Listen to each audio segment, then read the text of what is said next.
To daryti, nes gali gauti už tai disciplinarinę baudą. Muštynės tarp žiūrovų ir tarp serbų. Ne pats maloniausias epizodas šiose rungtynėse.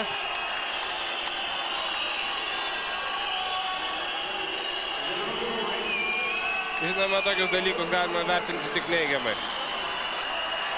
Ir serbai išeina iš aikštės.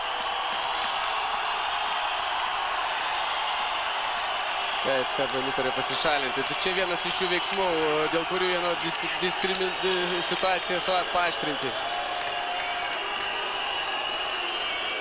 Jo, pažiūrėkit serbų veiksmus.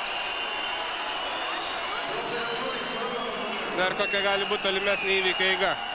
Nu, čia spręs jau pagrindinis teisėjas. Jeigu serbai negrįš į aikštę? Jie turi grįžti, jie negali negrįžti. Ar kažkas panašaus buvo Novi Sade prieš 4 metus? Ne, ta prasme buvo kažkas panašaus, buvo muštynės, bet Lietuvos komanda nepaliko aikštės. Turbūt matote, treneris šaukia juos atgal, nes žino, kad tai jam gali blogai baigtis. Na, žiūrovai dabar dėka to, kad serbai mėtė lazdas, į juos taip pat tapo apginkluoti ir manau, kad reiktų į tą vietą kuo skubiau, kad atvyktų mūsų policijos pajėgos. Tai Rolandas Bučyrinas, federacijos prezidentas, atėjo tvarkyti aistrų toje vietoje. Serbai jau nenori žaisti žaidimą, nori dalyvauti su žiūrovais bendroje diskusijai. O serbai ir toliau mėto daiktus į žiūrovus. Tuo tarpu ant ledo priimami sprendimai. 3 mūsiškai, matau, sėdi ant baudininkų suolelio. Ir dar kartą matome epizodą, nuo ko viskas prasidėjo.